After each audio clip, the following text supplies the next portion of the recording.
Film की कहानी एक लड़की राइली के इमोशंस के बारे में है जो उसके माइंड में काम करते हैं।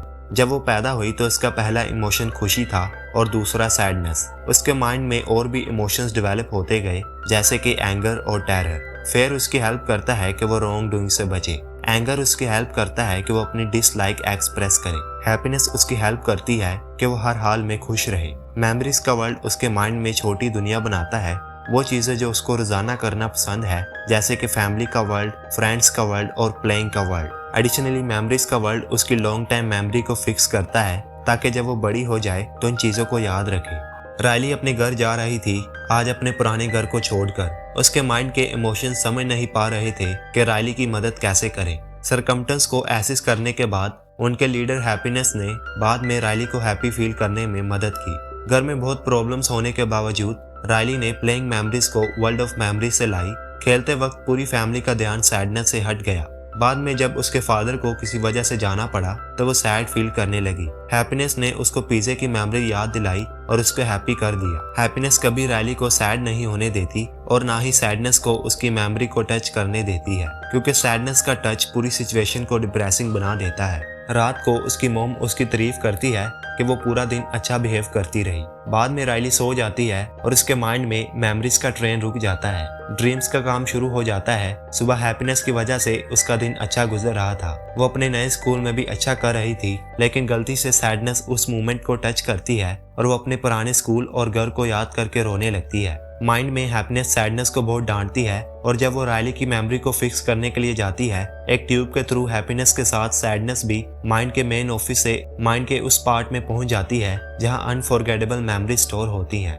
मेमोरीज का वर्ल्ड उसके माइंड में छोटी दुनिया बनाता है। इनके कलर्स फेड होने लगते हैं। जब हैप्पीनेस और सैडनेस वहां पहुंचते हैं, उसके माइंड में उसके मोड्स को एंगर और फेयर कंट्रोल कर रहे होते हैं। इस वजह से वो पूरा दिन गुस्से और डर से भरपूर रहती है। उसके बिहेवियर को देखते हुए उसके डैड उसको डांटते हैं और राइली गुस्से में अपने रूम में चली जाती है। जब उसके डैड उसको मनाते हैं और वो मना कर देती है, इसका रिजल्ट ये होता है कि वर्ल्ड ऑफ मेमोरी से एक मेमोरी उसके माइंड में टूट जाती है, जिसमें वो और उसके डैड बचकानी शरारतें करते हैं और मॉन्कीज की तरह बात करते हैं। इसी दौरान उसको अपने फ्रेंड का कॉल आता है जो उसको बताता है कि गेम में एक नई लड़की ने उसकी जगह ले ली है। इस तरह फ्रेंडशिप की मेमोरीज भी उसके माइंड में टूट जाती हैं। हैप्पीनेस बहुत डाउन फील कर रही थी और जल्दी से अपने प्लेस पर वापस जाना चाहती थी, लेकिन रास्ता नहीं मिलने की वजह से वो ये नहीं कर पाती। इसी बीच उसके माइंड में उसको राइली का इमेजिनरी फ्रेंड बिंग बोंग मिलता है। वो काफी अपसेट था क्योंकि अब राइली उसके साथ मेमोरीज में नहीं खेलती थी। हैप्पीनेस अपनी प्रॉब्लम उससे शेयर करती है और बिंग बोंग उसकी हेल्प करता है डेस्टिनेशन फाइंड करने में।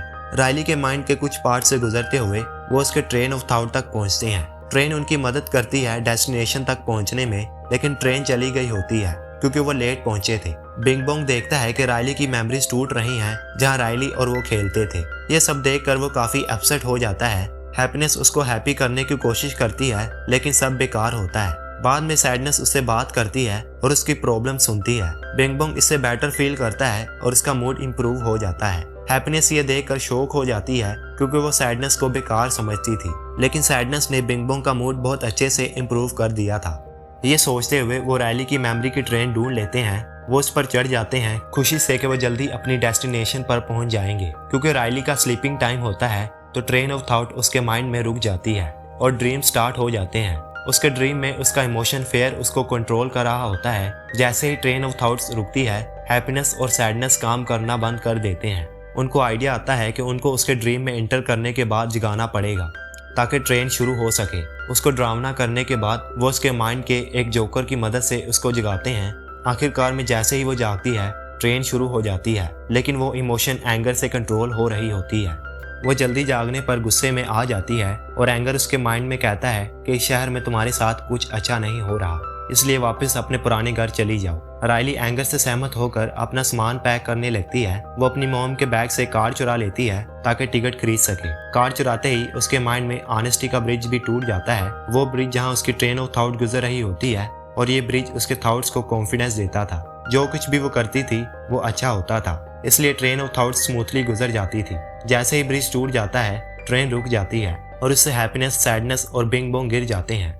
बिंग बोंग यादों की सीढ़ियों में गिर गया है जहां राइली ने अपनी भूली हुई यादें रखी हैं। हैप्पीनेस एक ट्यूब देखती है जिससे वो अपनी डेस्टिनेशन तक पहुंचने का सोचती है, लेकिन ट्यूब टूट जाती है और वो बिंग बोंग के साथ गिर जाती है और सिर्फ सैडनेस ऊपर रह जाती है। हैप्पीनेस नीचे बिंग बोंग को ढूंढती है जो अपसेट हैप्पीनेस को वापस जाने की उम्मीद देता है। हैप्पीनेस देखती है कि रायली अपनी फैमिली का कॉल नहीं उठा रही और बस में बैठी होती है और इन हालात में वो सैडनेस की मदद लेने का फैसला करती है। रॉकेट लेने के बाद वो बिंग बोंग की मदद से ऊपर चढ़ते हैं। उसके हैवी वाइट की वजह से बिंग बोंग को रॉकेट छोड़ना पड़ता है। हैप्पीनेस सैडनेस को लेकर बहुत मुश्किल से अपने ऑफिस पहुंचती है। अब उनको एक नई प्रॉब्लम फेस होती है, ऑफिस का ग्लास नहीं टूट रहा। मेन ऑफिस में हैप्पीनेस के सब फ्रेंड्स उससे मिलकर खुश होते हैं क्योंकि उन्हें पता है कि वो सब फॉल्ट्स को ठीक करेगी। यह मेमोरीज का वर्ल्ड एंगर को प्रोवोक करता है कि वो ग्लास तोड़ दे। अपने सर से निकलती आग का इस्तेमाल करके ग्लास को जलाकर वो उसको काट देता है।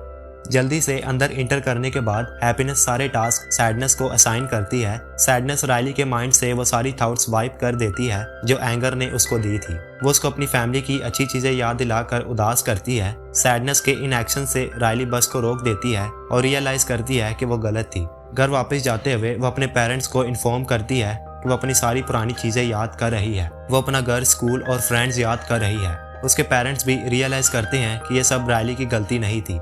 एक्चुअली वो बड़ी हो गई है और इस वजह से वो सब कुछ फील करती है। इन सब हालात के बाद उसके माइंड में सिर्फ हैप्पीनेस ही सब कुछ मैनेज नहीं करती थी। कुछ टाइम बाद टाइम के साथ सारे इमोशंस ने प्रॉपर काम करना शुरू कर दिया था। सारी यादें जो वर्ल्ड ऑफ थॉट से टूटी थी वो असल में उसके बचपन की थॉट्स थी जो टूटना जरूरी थी, क्योंकि जैसे जैसे वो बड़ी होती गई उसके माइंड में बहुत से नए वर्ल्ड्स बन गए, जैसे कि फैशन का वर्ल्ड, म्यूजिक का वर्ल्ड और फ्रेंड्स का वर्ल्ड। इन सबको दिखाते हुए फिल्म यही खत्म होती है।